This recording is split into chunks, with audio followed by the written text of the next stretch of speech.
নমস্কার বন্ধুরা, ফ্লেক্সিবল কিচেনে সবাইকে স্বাগত। আমি রিনা। আজ নিয়ে এসেছি বাঙালির ভীষণ পছন্দের একটা রেসিপি, চিংড়ি মাছের মালাইকারি। একেবারে সাবেকি পদ্ধতিতে রান্নাটা করে তোমাদের দেখাবো। এই পদটির সঙ্গে আমরা সকলেই পরিচিত।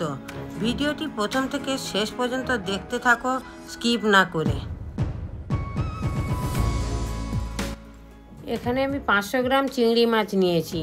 মাছগুলোকে কেটে ভালো করে ধুয়ে নিয়েছি। এবারে মাখিয়ে নেব পরিমাণ মতো নুন আর হলুদ। নুন হলুদ মাখিয়ে মাছটাকে 5 থেকে 7 মিনিট রেখে দেব। কড়া গরম হয়ে গেছে, এবারে আমি দিয়ে দেব রিফাইন অয়েল। তোমরা চাইলে সরষে তেলেও রান্নাটা করতে পারো।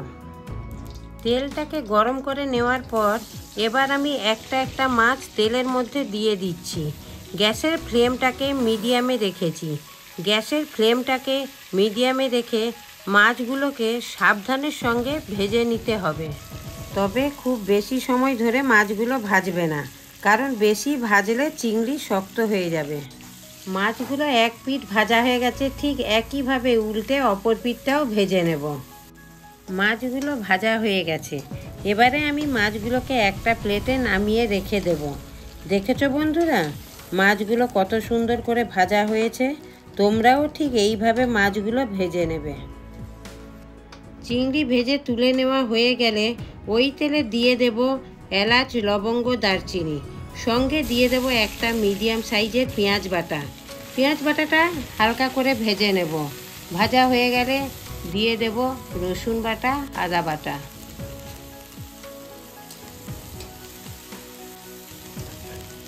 এবারে দিয়ে দেব হাফ চামচ হলুদ গুঁড়ো, 1 চামচ লঙ্কার গুঁড়ো।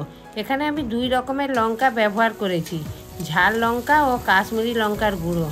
তরকারির কালার আসার জন্য আমি কাশ্মীরি লঙ্কার গুঁড়োটা দিয়েছি। এবারে দিয়ে দেব কাজু ও চালমগজ বাটা। এখানে আমি 6 পিস কাজু নিয়েছি, হাফ চামচ চালমগজ নিয়েছি।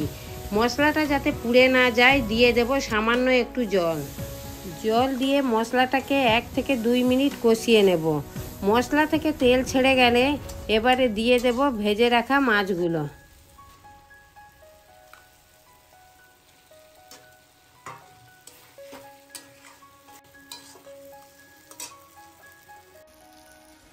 এইবারে আমি দিয়ে দেব 2 বাটি নারকেলের দুধ। নারকেলের দুধ ছাড়া চিংড়ি মাছের মালাইকারি একেবারে অসম্পূর্ণ। একটা মিডিয়াম সাইজের নারকেল আমি এখানে নিয়েছি। নারকেলটাকে খোসা ছাড়িয়ে কুর্নি বটিতে কুড়িয়ে নিয়েছি। এবার আমি নারকেলের কোড়াটাকে মিক্সিতে পেস্ট করে নিয়েছি। তোমরা চাইলে ছোট ছোট টুকরো করেও পেস্ট করে নিতে পারো। নারকেলের পেস্টটা একটা ছাঁকনিতে ঢেলে হাত দিয়ে চেপে চেপে দুধ বের করে নিতে হবে। তোমরা নারকেলের কোড়াটাকে উষ্ণ গরম জলে ভিজিয়ে ও হাত দিয়ে চটকে চটকে দুধ বের করে নিতে পারো। এবারে দিয়ে দেব স্বাদ মতো নুন। ছোট বড় যে কোনো চিংড়ি মাছ দিয়েই কিন্তু মালাইকারি করা যায়। এবার দিয়ে দেব স্বাদ মতো চিনি। নারকেল যদি মিষ্টি হয় তাহলে চিনিটা তোমরা স্কিপও করতে পারো।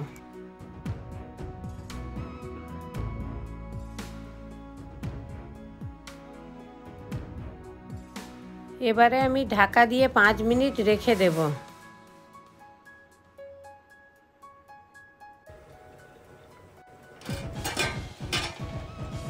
ঠিক 5 মিনিট পর ঢাকনা খুলে দিয়ে দেব গরম মশলার গুঁড়ো। তৈরি হয়ে গেছে আমাদের চিংড়ি মাছের মালাইকারি। দেখুন, দেখতেও কতটা লোভনীয় হয়েছে। সবথেকে সহজ পদ্ধতিতে এইভাবে বানিয়ে নিও চিংড়ি মাছের মালাইকারি। মালাইকারি হয়ে গেছে, এবারে আমি নামিয়ে নেব। রান্নাটা ভালো লাগলে অবশ্যই বাড়িতে ট্রাই করো বন্ধুরা। কেমন হয়েছে অবশ্যই কমেন্টে জানিও। তোমাদের কিছু শেখাতে পারলে আমারও খুব ভালো লাগবে। আর সব সময় যে আমি শেখাবো তোমরা শিখবে তেমনটা নয়, তোমাদের থেকে আমিও কিছু শিখতে চাই। তোমরা রান্নার কিছু রেসিপি কমেন্টে জানিও, আমি সেগুলো অবশ্যই ট্রাই করব এবং কমেন্টে জানাবো কেমন হয়েছে। ধন্যবাদ সবাইকে ভিডিওটা এতক্ষণ দেখার জন্য। এই রকম রান্নার ভিডিও আমি তোমাদের জন্য আনতে থাকবো। ভিডিওটি ভালো লাগলে লাইক, শেয়ার, সাবস্ক্রাইব করবেন। খুব তাড়াতাড়ি দেখা হচ্ছে পরের ভিডিওতে। ধন্যবাদ।